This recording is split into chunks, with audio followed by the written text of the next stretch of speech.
Good afternoon, everyone. Welcome to the WDMA Town Hall on Tariffs and Trade. The time now is 3 p.m. Eastern, and we are going to give allowance for folks to come into the room and be ready for the broadcast. So just give us about 60 seconds and then we'll start rolling.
Good afternoon, everyone. As mentioned earlier, welcome to the WDMA Town Hall on Tariffs and Trade.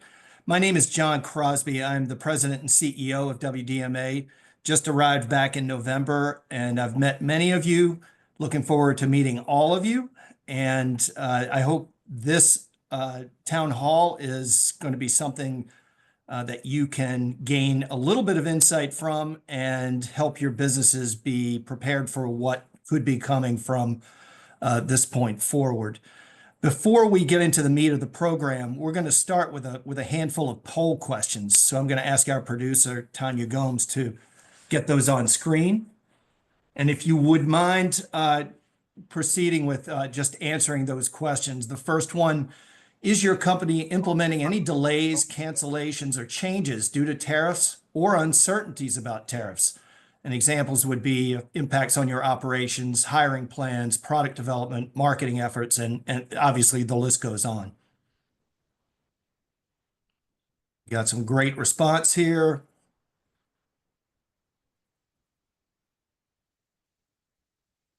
Amazing. Okay, we can go ahead and close that one, Tanya, and move to the next one, but we've got a split decision there on making any changes currently.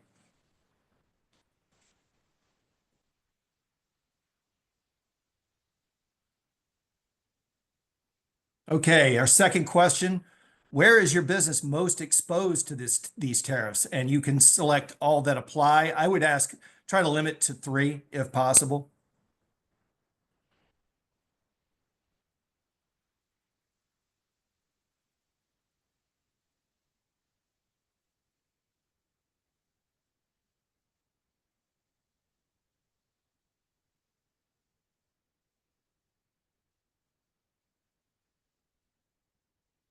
Excellent.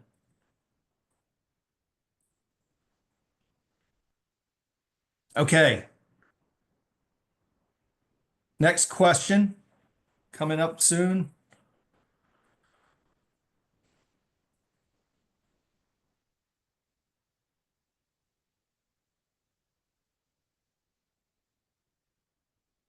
We got that next question coming. Here we go. Does your company have a person or a team dedicated to adapting or responding to new tariffs?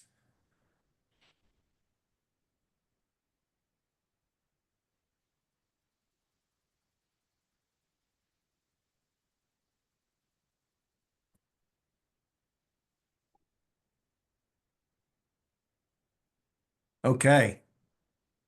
Great feedback. I'm actually heartened by that number that so many of you are, your companies are actually prepared for this. That's amazing. Great. Next question.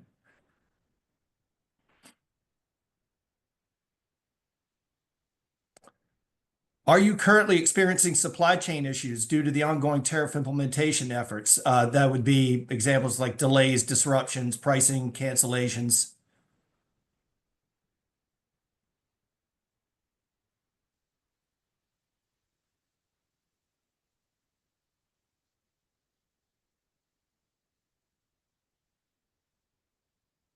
Oh,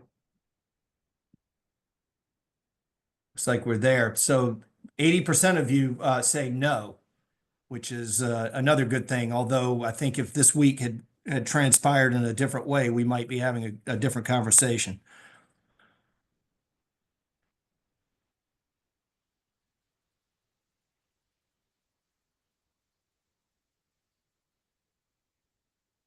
That's it for the polls. Okay, awesome. We're all set on that front. So we're going to go ahead and get started. Shameless plug for all of you before we roll into the content.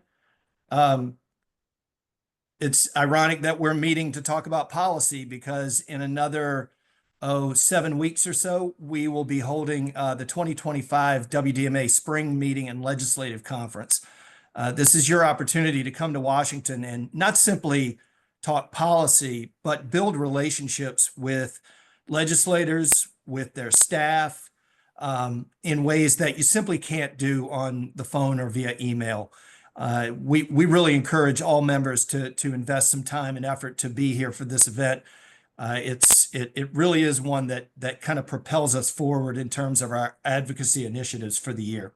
So if you're interested in registering, just go straight to WDMA.com and there's a promo right on the homepage to register.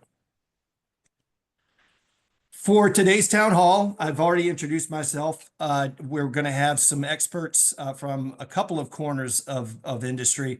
First of all, I'm going to introduce Michael Pierce, who is the Director of Government Relations for WDMA and has been on board with us since October. And Michael has a deep background in industry and trade policy in Washington, along with a range of other topics that are relevant to WDMA's interests. And then also with us are our friends from Ducker Carlisle, who are amazingly smart people, smarter than us for sure, about understanding the impact of external forces like tariffs on our industry, and also adapting and trying to maintain resilience in our businesses as a result of them. Chris Fisher and Rhett Bender will speak to us a little bit later. So welcome to Chris and Rhett to this town hall. Thank you for being with us. For having us.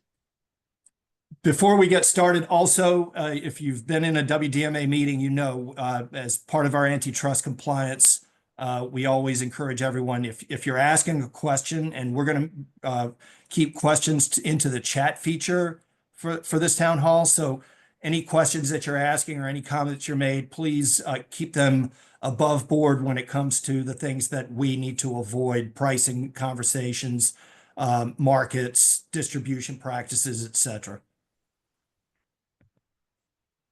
Okay, our agenda for today is relatively straightforward. We've already done our pulse taking. We're going to talk about the latest and what happens next on tariff policy implementation.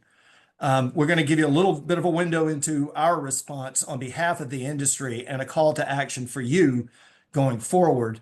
And then we're going to talk about strategies for adaptation and resilience, because as much as this is a policy issue, it's a business issue, and you should be making preparations to protect your businesses.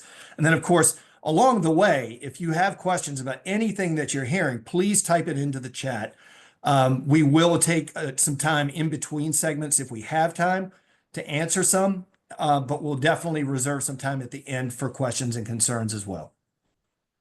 So without further ado, I'm going to hand it off to my colleague, Michael Pierce. Michael, you have the con.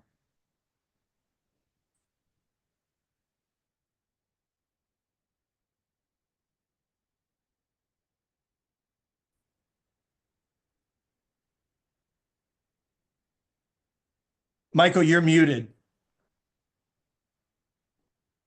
My apologies. You can move to the next slide. So the tariffs over the last week were put on hold. Those are very much still in place, and we should go forward with the understanding that that is those with the assumption that they will be put into effect.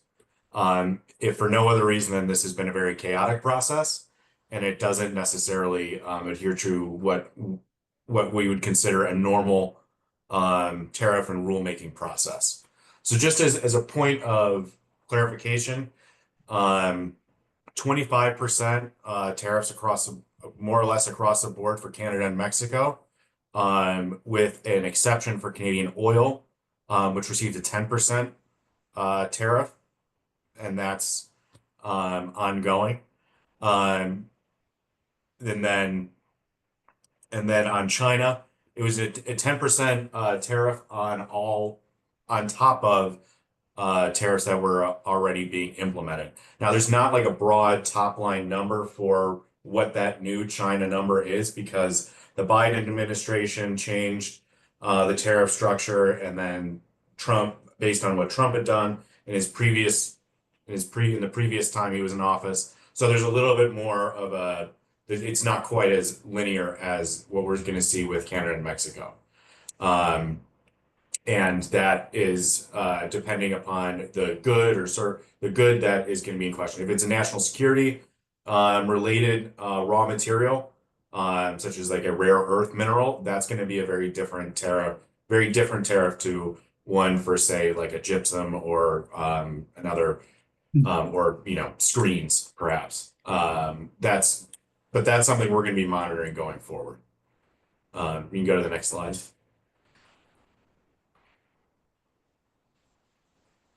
We can keep going.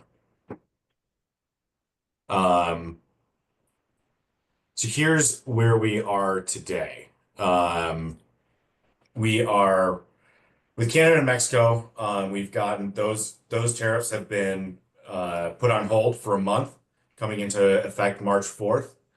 There's going to be a ongoing discussion around what exactly those new tariffs are going to, what exactly the goalposts are. The Canadians are very confused as to what exactly those goalposts should look like. They've already discussed border security measures back in December that they've reiterated and are going to implement and fast track along with someone like a fentanyl SAR that the Trudeau administration has put together. But beyond that, what the Trump administration is asking for is very much a closed door process. Not a lot of people are privy to it. And going over the next month, I would imagine that those goalposts may move. And it may move even right up until the very end of that month period.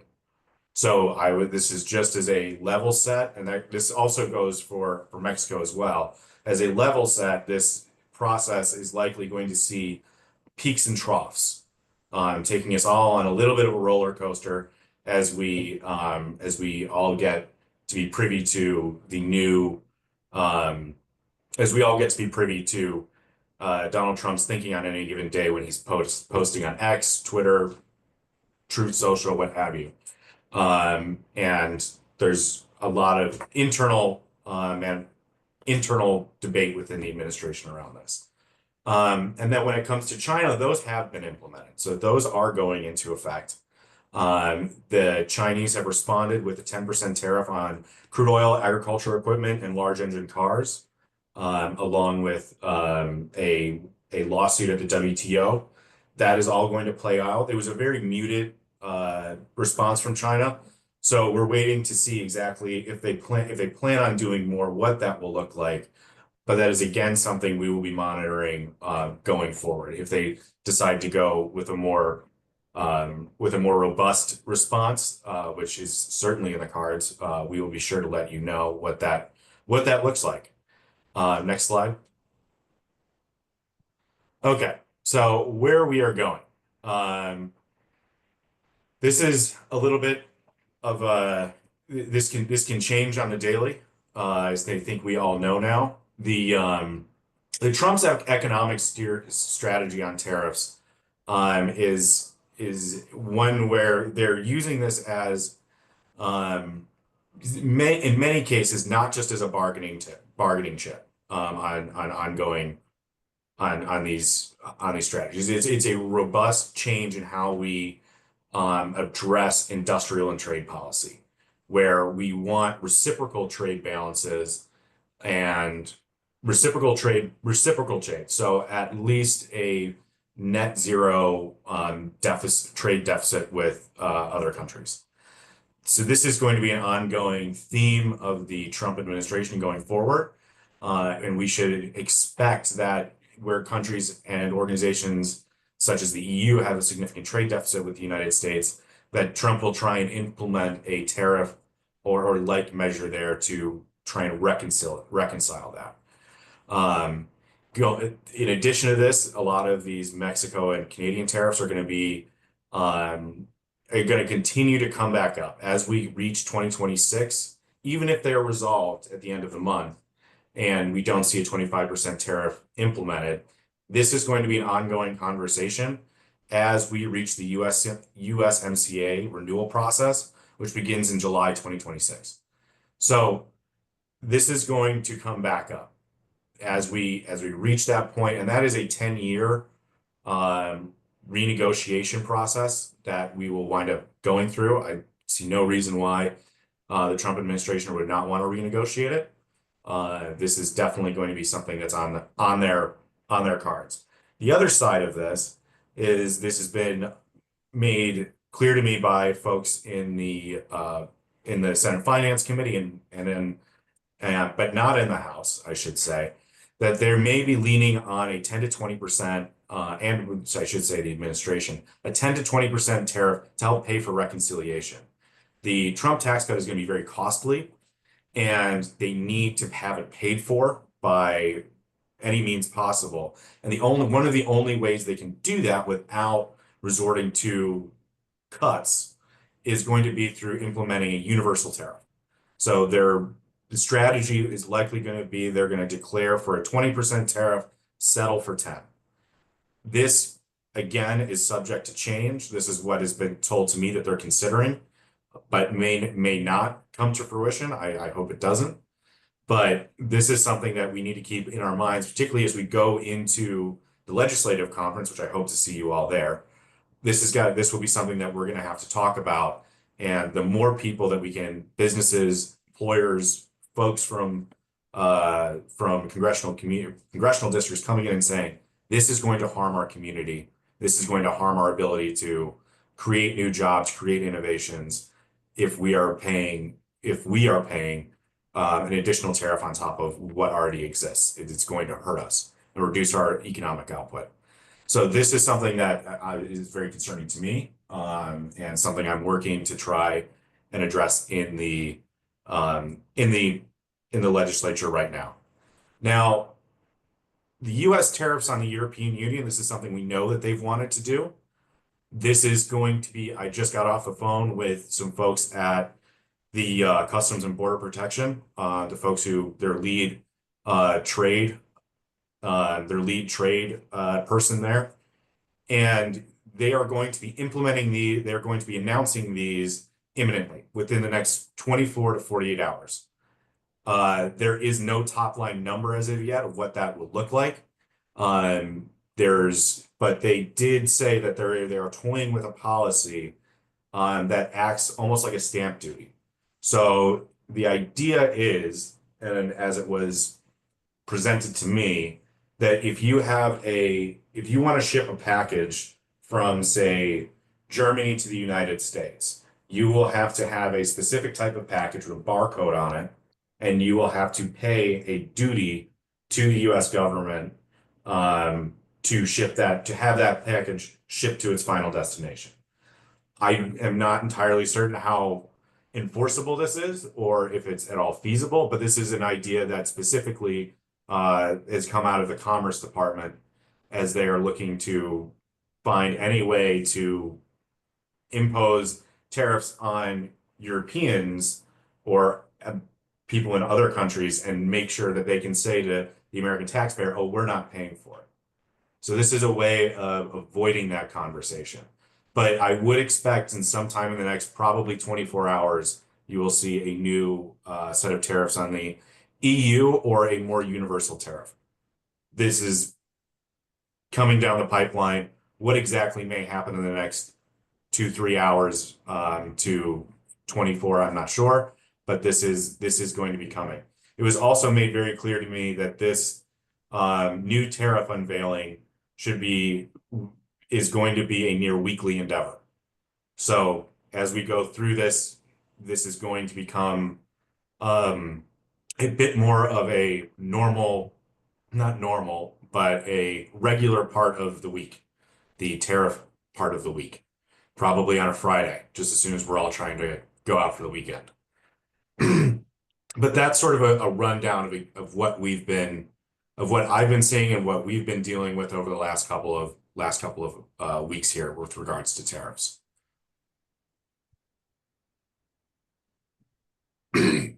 Okay. So I think we already saw this slide, John.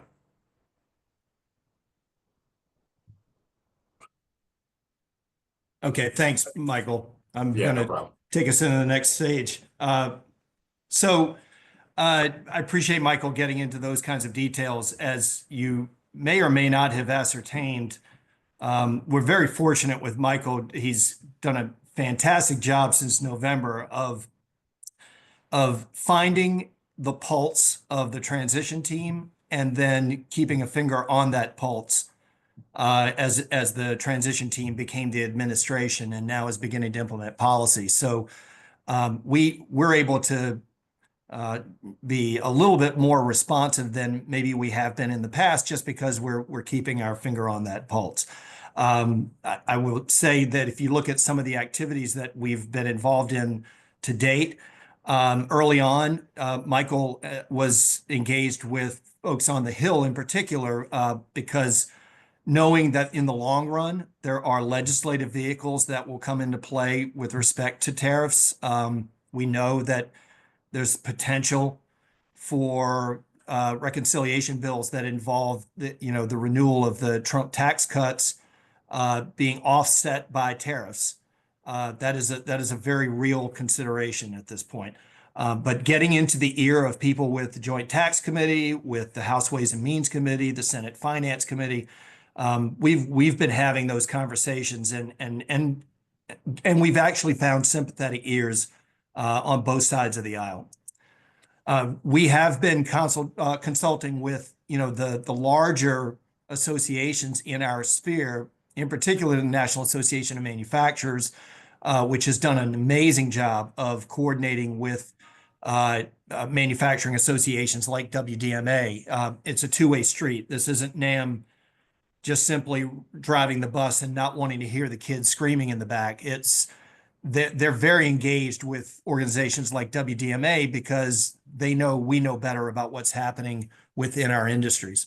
And then with the National Association of Home Builders, of course, they've been impacted maybe in the past more by tariffs on lumber, but the reality is now this is starting to affect way more than just lumber, and they know it. And it's yielded some very different responses from NAHB than we've seen in the past. And I'll get into that in just a moment. We have provided our position, folks at Treasury, at the Department of Commerce, with the U.S. Trade Representative, or at least the inbound USTR, to make sure they know that where our concerns lay, especially with the fact that tariffs from the first Trump administration really kind of yielded an evolution in how this industry conducts cross-border trade, in particular with companies in Canada, but also in Mexico. And that's understood within those communities. Michael can attest, there is no one monolithic position within this administration. There are a wide range of views. And in fact, we would guess there are probably some shouting matches about, who wins on those things. And ultimately the White House does. But they are certainly looked to as the people where the decisions get sourced. I mentioned NAHB earlier, and here's where I'll bring it up.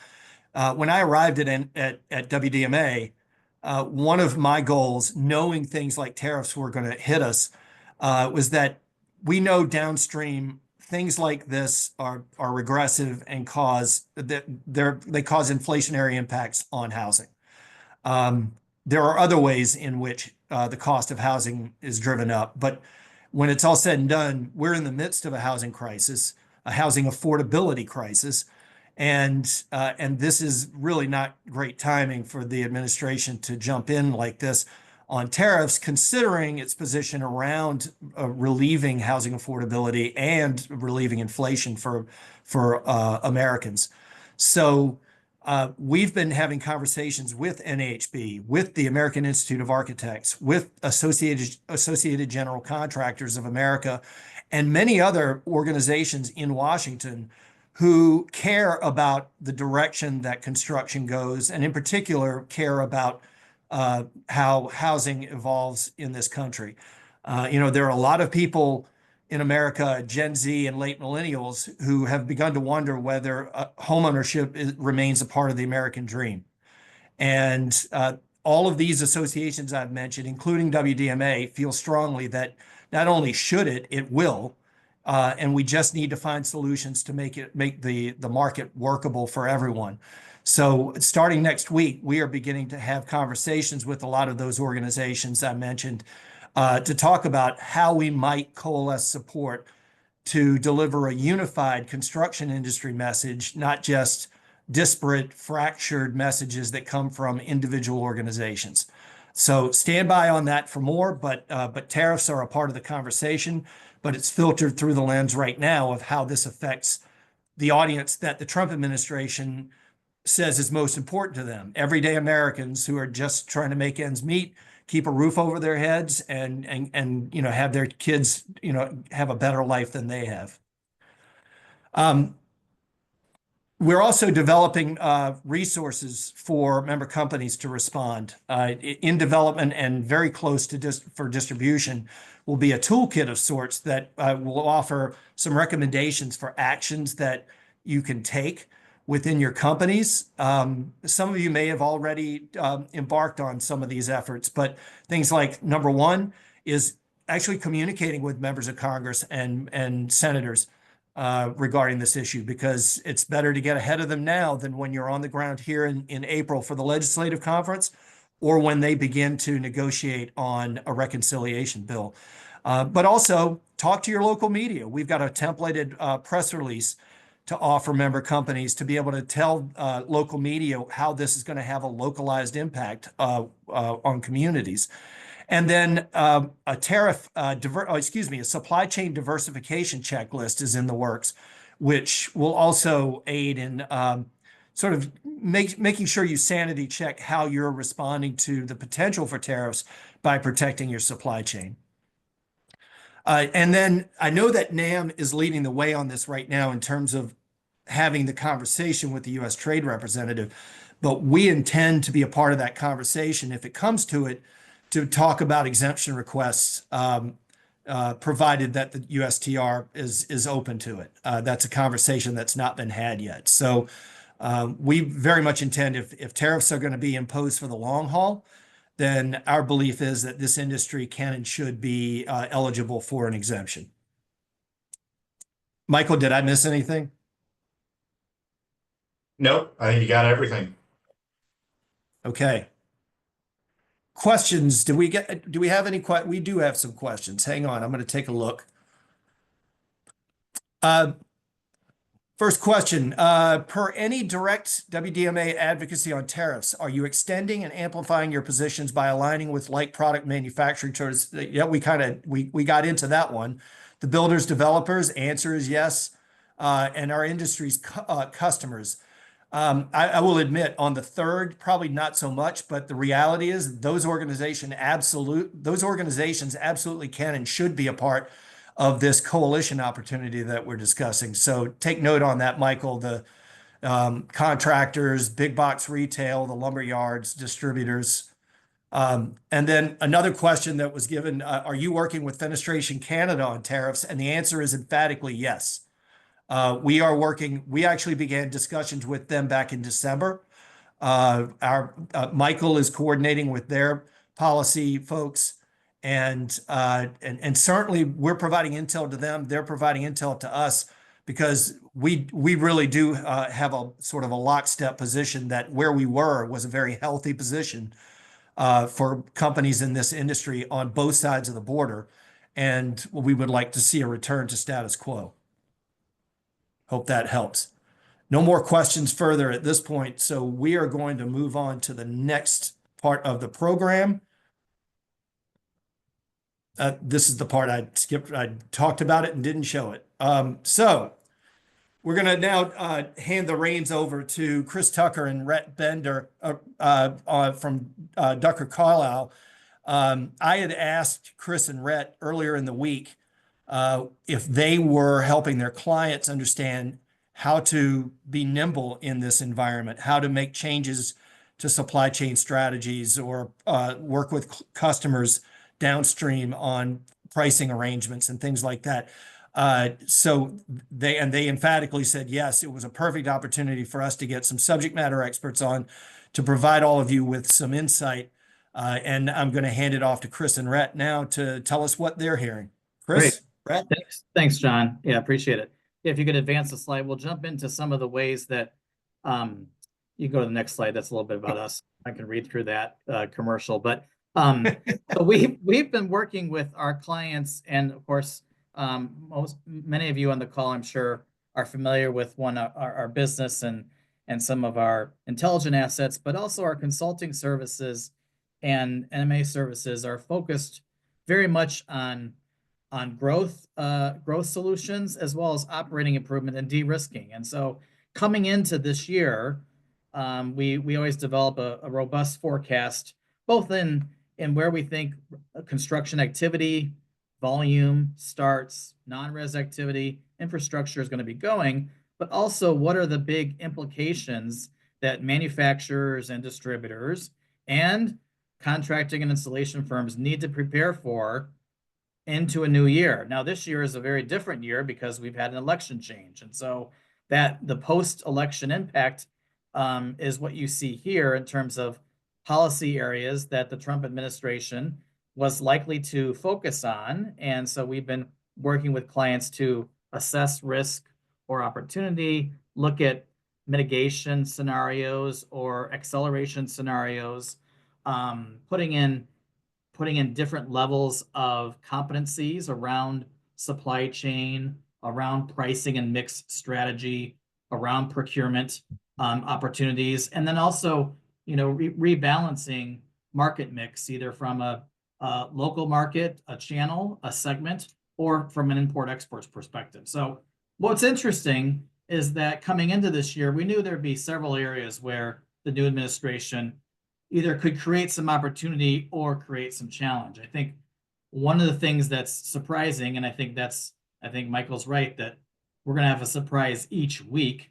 from now on, but the issue was twofold, and probably from a challenging perspective. One is what is going to be happening around actually labor challenges as it relates to the immigration policy movements and ICE activity. For sure, that seemed to be a more greater concern across the industry, and we knew tariffs were going to be an important tool by the administration. But I don't think what anybody knew is the speed at which this would happen, and that we would look at our neighbors this quickly, and that would be such an event. And so that has really thrown a lot of chaos, dynamic developments within companies, within industry sectors, across the value chain in building and construction. And so today we'll focus on the tariffs and trade policy in particular, but we do know that there are very specific policy activities and challenges and opportunities that we'll likely see from this administration. And we advise all of our clients to really make sure you keep an eye out for those areas around what's happening with labor, around regulatory areas as well. And then also from an energy and tax cut and tax policy, which could be overlapping, to Michael's point. Some of these may be very much interconnected in terms of tariffs supporting funding of tax cuts and the implications. We also we're looking at tariffs and trade policy. We've done extensive amount of work over the decades in lumber and steel, in cabinets, in finished materials, but principally, from import, export, and offshore, faraway countries, and of course Southeast Asia being the key area. I think the new dynamicism is around what's happening with Canada and Mexico, and we need to dig into that further. However, a lot of the challenge we see in this current potential tariff that's been announced, and still we'll wait 30 days and see where it ends up, is going to be negatively impact the residential side of the market, right?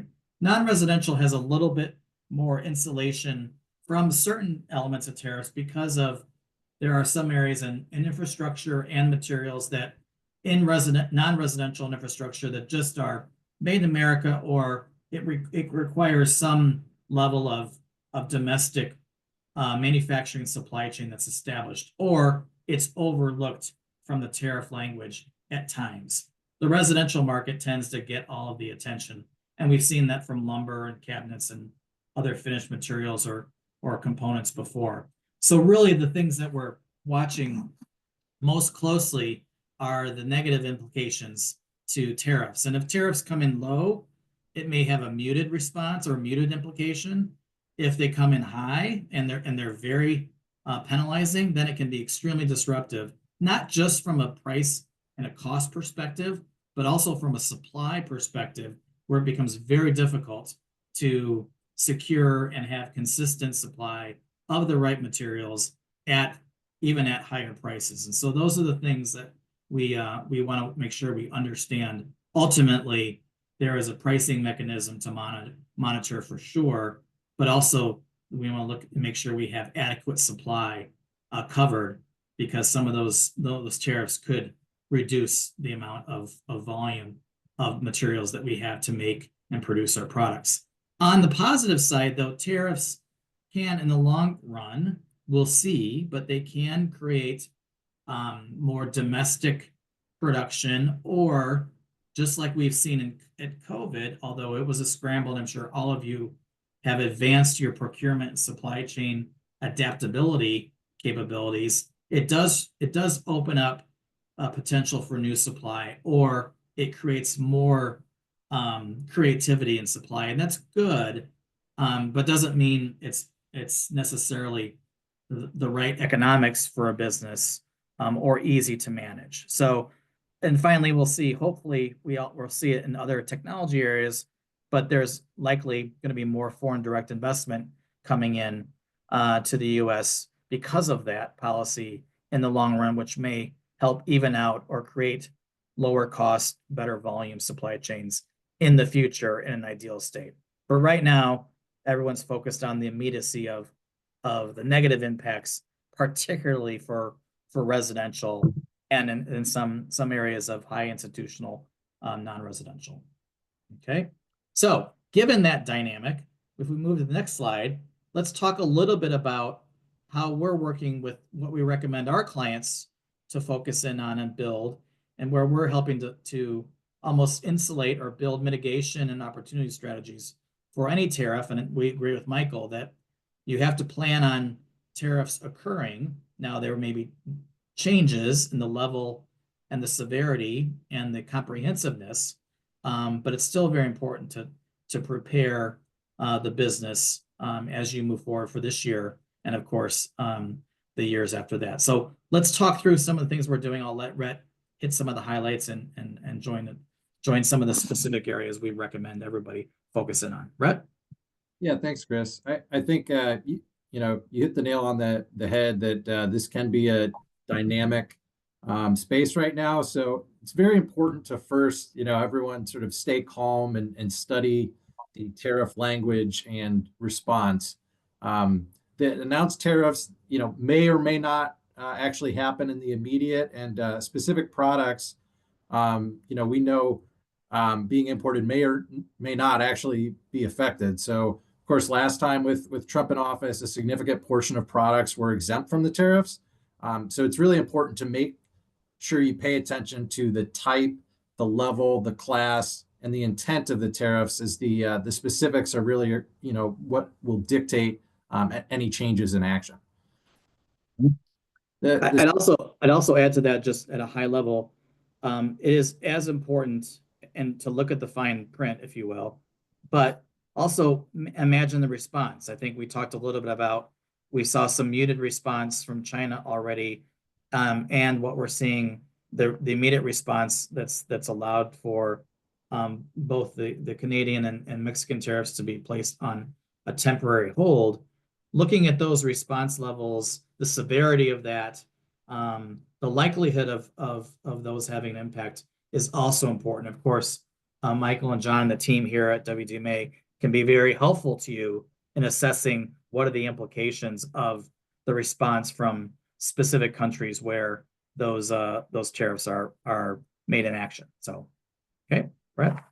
Yeah, it's a good point, Chris. That kind of brings us to the next one on, assessing the risk level to the business and obviously the stakeholders involved there. So obviously you shouldn't overreact as a business, but this is a good time, and it was good to see a good portion of folks are already doing this to start planning if and when tariffs are enacted. Map out your origin of goods and components to what countries these come from. Then, make sure to evaluate your risk exposure, anticipate customer responses to potential mitigation strategies, as it relates to different things like price, mix, quality, and of course, lead times as well. And so that obviously leads to, then preparing those scenarios and mitigation options. So, sure most of you on the call are now more used to dynamic changes in the supply chain and may already have some ideas in place. But if not, we'd recommend making sure that you're in a situation where if you have a primary supply chain disrupted, you have alternatives in place and other places to go. So it's a good time to explore new demand centers or channels and adjust product mixes. And so again, really important to be sure that there are multiple options in place in case something changes in the immediate. I think one of the things that a lot of, COVID was both during COVID and post-COVID was just an unbelievable time. Lots of problems. It generated some level of good growth, good levels of inflation and activity as well. And a lot of manufacturers and distributors learned a lot just because they had to, in terms of how to plan, how to adjust, how to be agile, and leverage. I think that's something that most of your teams have been through, and that's all very important strategic and operating muscle to tap into during this next phase of the administration, with tariffs, with changing demand landscape, and any Federal Reserve policy. So this is something that we would look at as an opportunity to leverage that historic experience that we went through COVID in terms of how to be agile, how to think about different levels of supply and adjust and respond, because that was certainly one of the most impactful changes in our economy and our market in decades. And so we can tap into that a little bit further as we go through this year. Thanks. And I think that leads us obviously to, this is the time to upgrade your pricing and products mix strategy. So, take a look at both the product assessment as well as, potentially a mix redesign. Obviously, many of you on the call may have good, better, and best options in place already. That split may change depending on if and when those tariffs arise. Obviously, you need to evaluate procurement options, as we mentioned. So again, we don't want you dependent on just kind of one supplier. One thing to keep in mind too is evaluating stock levels. So this may be an opportunity to gather a little extra supply of key materials. Don't necessarily want to overdo that, but something to take a look at if you can get discounted product in the immediate. And that leads to advising your customers as well to perhaps promote them doing a little additional stocking. So they're going to want to be prepared to understand what could be coming and to gather potentially a little extra supply as well. And then, of course, long term, and obviously can be more in the immediate, need to determine both the pricing and volume levers options. So obviously, tariffs are going to cause adjustments to both. It's not necessarily a one size fits all for everyone on here. So, determine what options you have and see what works best for your company.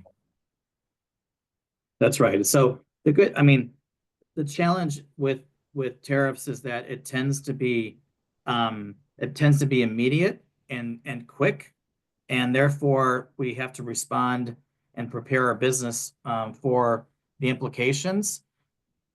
But depending upon the language, depending upon the country of origin, depending upon your business, there are many degrees of opportunity and options to manage through. And we also recommend that it needs to be calibrated often. And so when we talk with our clients and we think about how to respond and manage through, this is a dynamic management competency as you think about mix, supply chain, procurement, and pricing all together. And so it becomes part of your business competency for the future. So those are the four areas that we recommend how to mitigate or plan to live and manage through a tariff environment, which we agree with Michael that it's likely to be the case, through the administrative, for the next 4 years.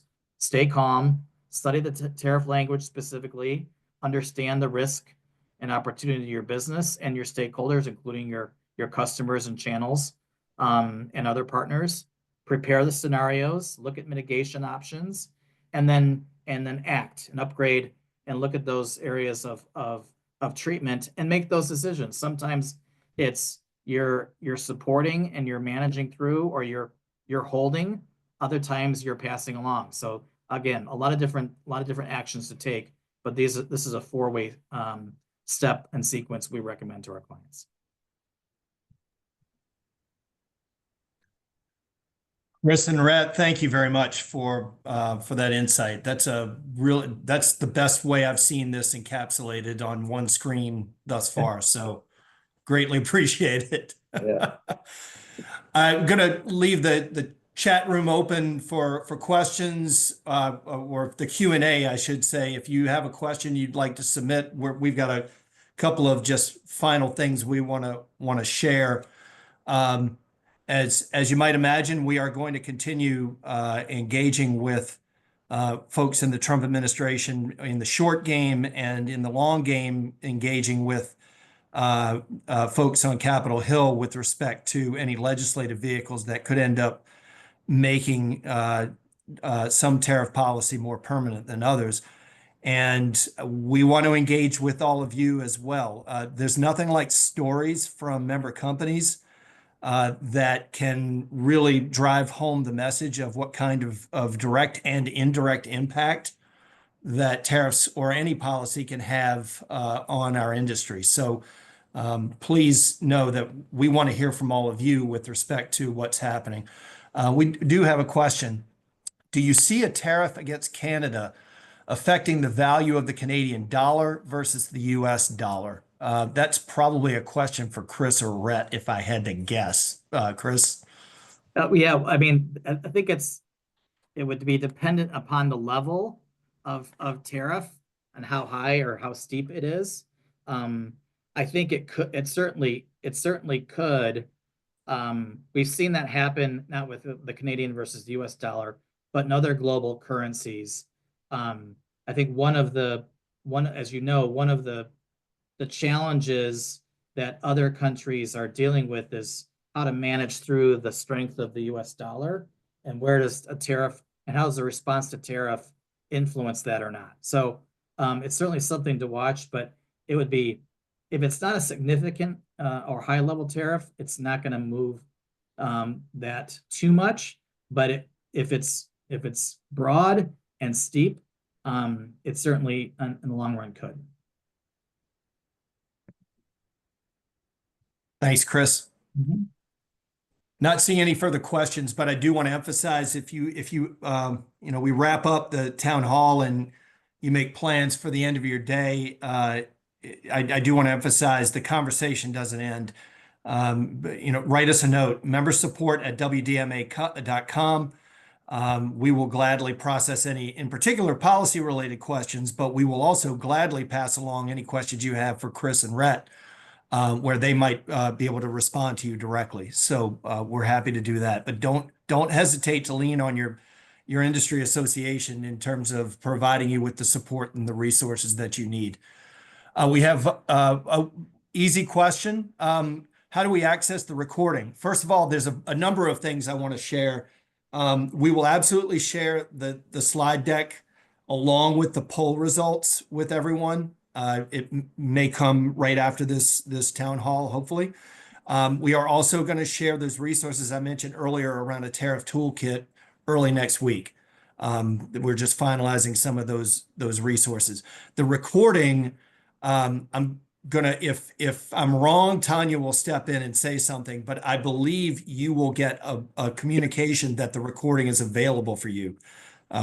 If either way, we will make sure that everyone who participated in this or even registered and didn't participate will receive access to the recording.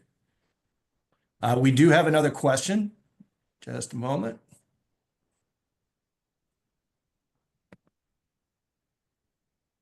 It wasn't a question, it was just. Not a excellent. question, just praise. Excellent session. Thanks.